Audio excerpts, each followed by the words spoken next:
कुंडा से दूर रहेगा, परे बहुत कह दिया। शिव जी को रोक दिया। शंकर ने जवाब नहीं दिया, शिव जी वहां से चले। शंकर जी तो चले गए, पर सभा में आज भोलेनाथ जी नहीं दिखे। सभा में आज भोलेनाथ जी नहीं दिखे। ब्रह्मा जी ने तुरंत गरुण देव को बुलाकर कहा, गरुण जरा जाकर पता करो कि भगवान शिव इस सभा में क्यों नहीं है। बाबा देवादिदेव महादेव सभा में क्यों ना हो, जाओ जरा पता करो। कोई अपशब्द कहे ना पलट कर जवाब दो, कोई गाली दे ना पलट कर जवाब दो, कोई आड़ा टेढ़ा बोलते नहीं पलट कर जवाब दो। बदला नहीं लेना अपन। बदला लेने में कई लोगों के तो कुल डूब गए। बदला लेने में कुल डूब गए। बदला लेने में पूरा वंश डूब गया। बदला लेने में पूरी जिंदगी खराब हो गई।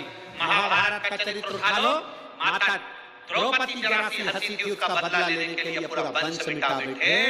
शूर्पणखा का बदला लेने के लिए रावण ने अपना पूरा कुल डुबो दिया, केवल बदला लेने के लिए। कई हमारे क्षेत्र में लोग ऐसे रहते हैं, मैं उससे बदला लेकर मानूंगा और बंदूक उठाई ठोक दिया।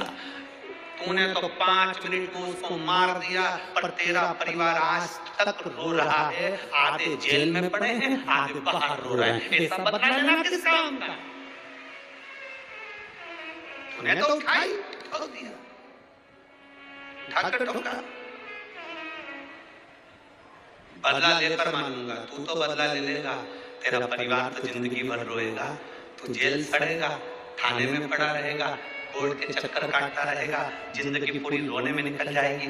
बच्चे बड़े हो जाएंगे तो जिंदगी भर बाहर नहीं निकल पाएगा। तो ऐसा बदला लेना किस काम का? शिव महापुराण की कथा को सुनने वाले एक बात अपने अंदर उतार लेना। रावण ने अपनी बहन का बदला लिया था, पूरा वंश मिट गया। दुर्योधन ने अपनी हंसी का बदला द्रौपदी से लिया, पूरा वंश मिट गया। जो बदला लेने की ठानता है, उसके परिवार में रोना ही रोना लिखा होता है, कभी सफलता नहीं होती। जो बदला लेने की ठानता है, कई लोग अकड़ में आकर कर देते हैं। कई लोग अभी तुम यहाँ से इधर पीछे के रास्ते से अंदर मत आन दो किसी को, फिर देखना वो बोलेगा देख लूंगा तब तो बाद में मिल, तू बाद में, तेरे को बाद में निपटूंगा। अभी ज्यादा इतरा गया है ना, मेरे को चढ़ने नहीं दिया मंच पे। तू आ तू मेरे पास, तूने अभी मेरे को देखा नहीं है, अभी तूने मेरे को देखा नहीं। आंध मेरा समय, जब मेरा समय आएगा ना तेरे को बता दूंगा मैं क्या चीज। और गुस्सा होके गाड़ी उठा के भुड़ भुड़ करके चला गया। आगे गया तो एक्सीडेंट हो गया, हॉस्पिटल में भर्ती हो गया, डॉक्टरों ने कह दिया समय आ गया।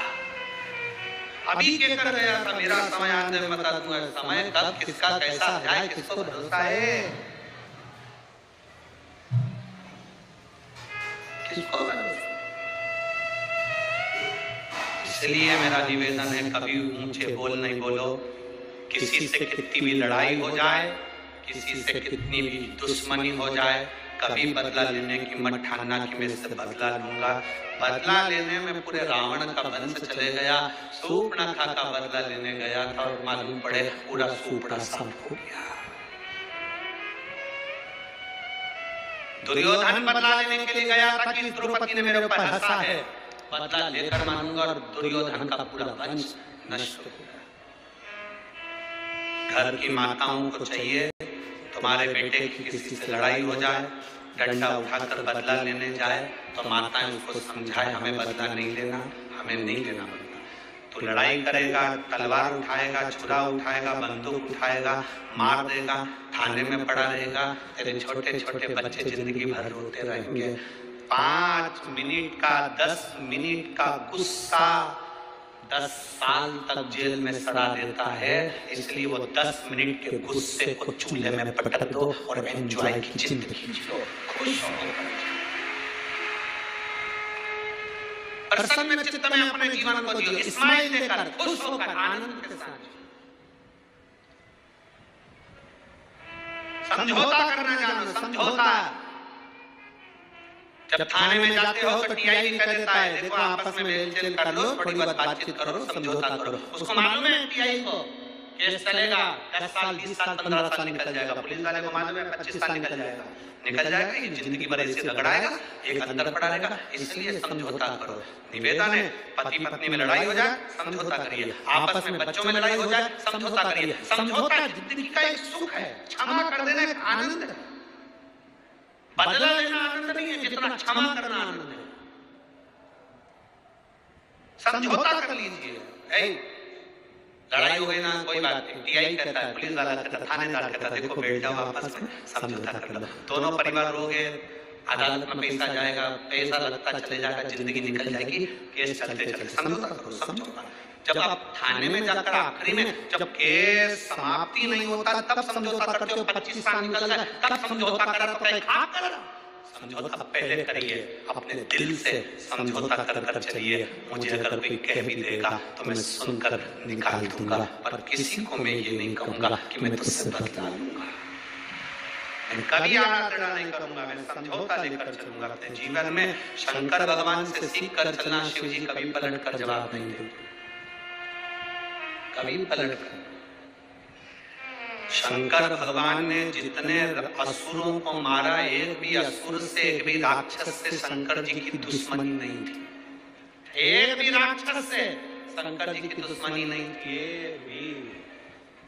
तुम अंदाजा लगा कर देखो, भस्मासुर राजा था, एक बार प्रवचन सुन लिया उसने, और प्रवचन सुनकर भस्मासुर ने विचार कर लिया, मैं भगवान शंकर की पूजन करूंगा, शिव जी की पूजन नहीं करूंगा। लोग कहते भस्मासुर था, असुर था, राक्षस था। हम कहते उसके बराबर भक्त नहीं था भस्मासुर। लोग कहते तारकासुर असुर था, राक्षस था। हम कहते तारकासुर के बराबर कोई भक्त नहीं था। शंकर जी ने जिसको मारा सब उनके भक्त थे। भस्मासुर राजा था। पत्नी ने पूछा क्या कर रहे हो? शिव जी की आराधना। शंकर का शिवलिंग बना था, पूजन करता। शंकर भगवान उसकी तपस्या से प्रसन्न हो गए। मांग तुझे क्या चाहिए? भस्मासुर ने कहा आपके चरणों की सेवा दे दो, मेरे को राजपाट नहीं करना, मुझे तुम्हारी सेवा करना है। शंकर भगवान ने कहा मेरे पास सब है, नंदी है, भृंगी है, संगी है, पत्नी है, सर्प है, गंगा है, सब है, मुझे तेरी जरूरत नहीं। नहीं नहीं नहीं, मैं तो आपकी सेवा करूंगा चाहे कुछ भी हो, मुझे तो आपकी सेवा करना है, आप मुझे सेवा में रखो। शंकर भगवान ने कहा तो फिर एक काम कर, पार्वती जी से पूछा इसको कौन सी सेवा है? पार्वती जी ने कहा एक काम करो, इसको भस्म लाकर चढ़ाने की सेवा है। भस्म चढ़ाने की सेवा? हाँ। पार्वती जी के कहने पर शंकर भगवान ने भस्मासुर से कहा तू जा भस्म लाना, मेरे पर चढ़ाना। शमशान की भस्म मुझ पे चढ़ना चाहिए, इसके सिवाय कुछ भी नहीं। मुर्दे की भस्म मुझे चढ़े, उसके सिवाय कुछ नहीं। अब भस्मासुर शमशान जाता, वहां से भस्म लाता, शिव जी को चढ़ा देता। शंकर बड़े खुश रहते, रोज यही करता, प्रतिदिन सुबह जाना, भस्म लाना, चढ़ाना। 6-7 महीने निकल गए, 1 साल निकल गया, 4 साल निकल गए। चौथे साल में भस्मासुर शमशान में भस्म ढूंढता रहा, पर मिली नहीं, क्योंकि कोई मर ही नहीं लिया था। कोई मरे जले तो भस्म आए, अब कोई मरे ही नहीं तो भस्म कहां से आए?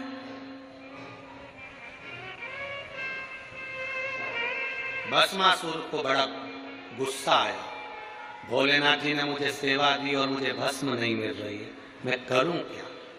भस्मासुर की जो पत्नी थी बड़ी चतुर थी, उसने कहा देखो कब तक दूसरे की फैक्ट्री का माल लाओगे, अपनी खुद की फैक्ट्री चालू करो। भस्मासुर ने पूछा अपनी फैक्ट्री कैसे?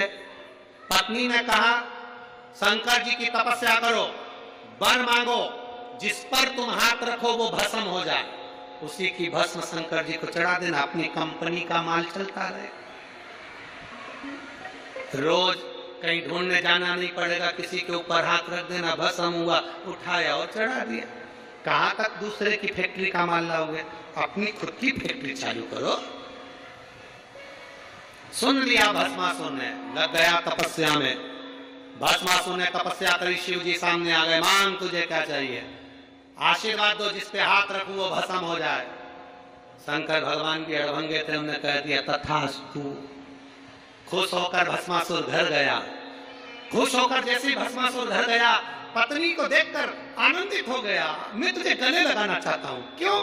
तेरे कृपा पर मैंने शंकर जी से वर मांगी, आज अपनी फैक्ट्री चालू हो गई, मैं तुझे गले लगाना चाहता हूं। पत्नी भाग गई पीछे।